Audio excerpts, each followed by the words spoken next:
क्या आप जानते हैं युद्ध का मतलब आखिर होता क्या है? और इसके जवाब में आपके दिमाग में सिर्फ एक ही शब्द आता है और वो है जवान।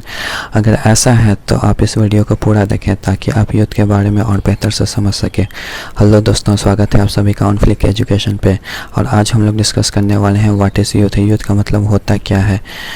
तो चलिए शुरू करते हैं। What is youth? Youth is a time of life when one is young and generally considered the time between the childhood and the adulthood. Youth ज़िंदगी का एक ऐसा समय होता है जब कोई युवा हो और उन्हें अक्सर बचपन और वयस्क के बीच के समय को कहा जाता है।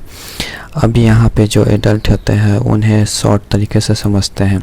एडल्ट का मतलब होता है वयस्क मैच्योर, जो अपनी ज़िंदगी के हर फैसलों और कर्मों की जिम्मेदारियाँ खुद लेते हैं और दूसरों पे अपनी गलतियों का ठिकाना नहीं फोड़ते हैं।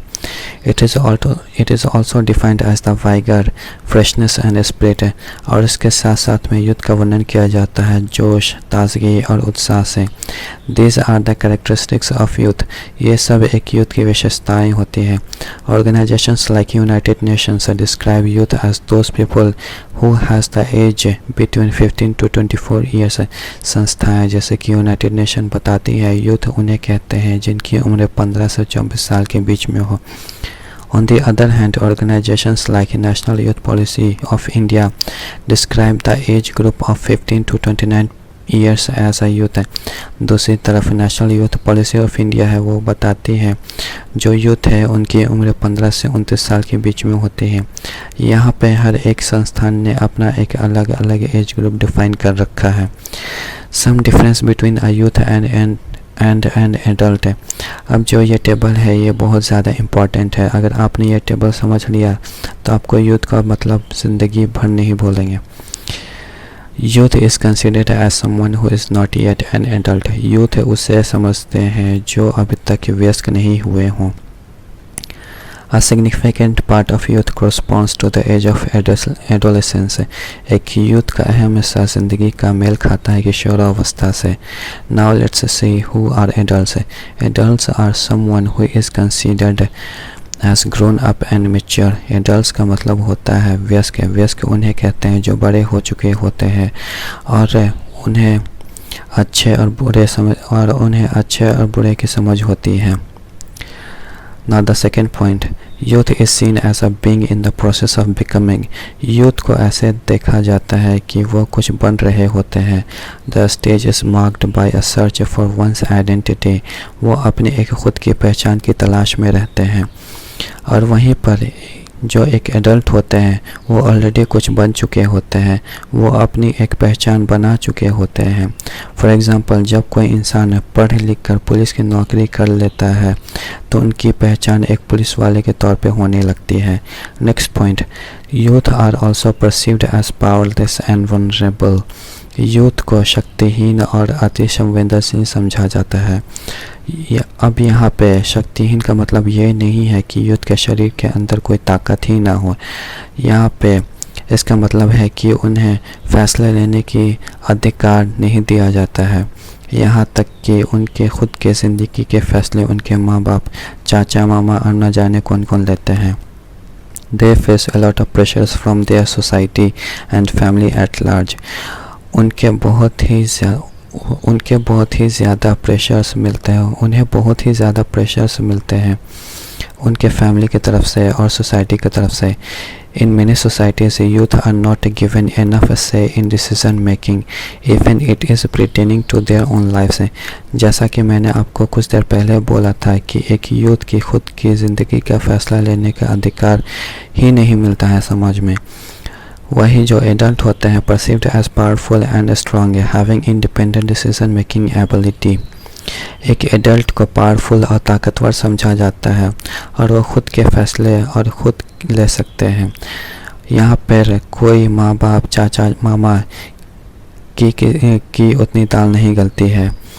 आखिर ऐसा होता क्यों है? इसका सबसे बड़ा रीज़न है financial independence.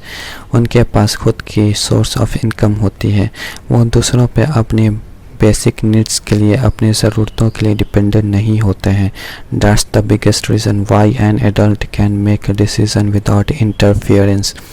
Now next point, youth are considered less responsible. Popular notion of youth connects them with risk taking and hence engaging in making in more risky behaviors. एक और पॉपुलर बिलीफ है youth के बारे में कि youth जो होते हैं कम जिम्मेदार होते हैं और उन्हें खतरा मोल लेने की आदत होती है। फॉर एग्ज़ाम्पल, यूथ जो होते हैं अक्सर आपने देखा होगा कि जब वह मोटरसाइकिल चलाते हैं तो बहुत ही रफ तरीके से चलाते हैं। एक डेडली एक्सीडेंट का ख़तरा रहता है उनके खुद के लिए और जो उस समय रोड पे और लोग होते हैं उनके लिए भी, इसीलिए उन्हें लेस रिस्पॉन्सिबल और रिस्की बिहेवियर कहा गया है। On the other hand, adults are perceived as responsible and are given more responsible positions and roles. Popular notion of an adult is someone who engages in a measured and careful behaviour. वहीं यहाँ पे जो adult होते हैं उनका ठीक उल्टा nature होता है यूथ से। लोग एडल्ट्स को जिम्मेदार और समझदार समझते हैं, वो अपने काम को जिम्मेदारी से करते हैं।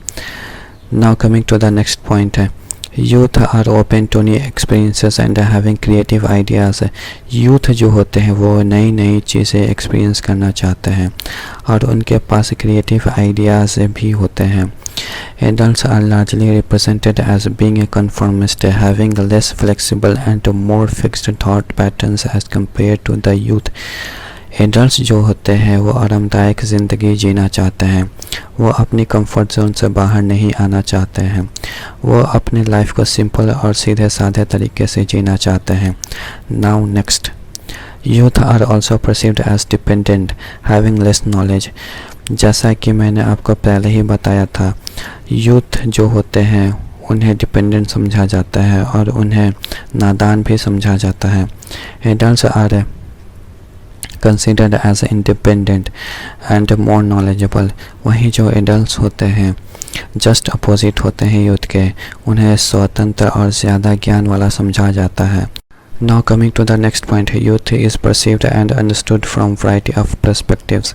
youth को बहुत से नज़रिए से जाना और समझा जाता है। Some view youth positively and as a human resource that can contribute positively to the development of the society। कुछ लोग youth को पॉजिटिव नज़रिए से देखते हैं, एक मानव संसाधन के रूप में जो अपने समाज और देश के विकास कर सकते हैं। Thus, a lot of investment is done on youth in order to create productive workforce that can make sustainable contribution to India's economic development। इसलिए बहुत सारे निवेश और पैसे खर्च किए जाता है यूथ पे, क्योंकि लोग जानते हैं कि अगर एक यूथ सक्सेसफुल हो जाते हैं तो देश की तरक्की की तरफ ले जाएंगे, तो देश को तरक्की की तरफ ले जाएंगे। इसलिए बहुत सारी संस्थाएं जैसे कि national service scheme, NSS, scouts and guides, ये सभी यूथ पे ध्यान देते हैं। Now the next point is youth is also viewed as a problematic stage of transition।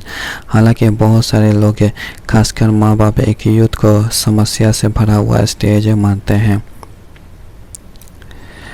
उनके खुद की एक्सपेक्टेशंस और सोसाइटी की एक्सपेक्टेशन बहुत ही ज़्यादा रहती है, इसीलिए यूथ को साथ साथ चुनौतियों से भरा हुआ माना जाता है, क्योंकि अगर उन्हें ढंग से निखारा जाए तो वो देश की तरक्की में अहम भूमिका निभा सकते हैं।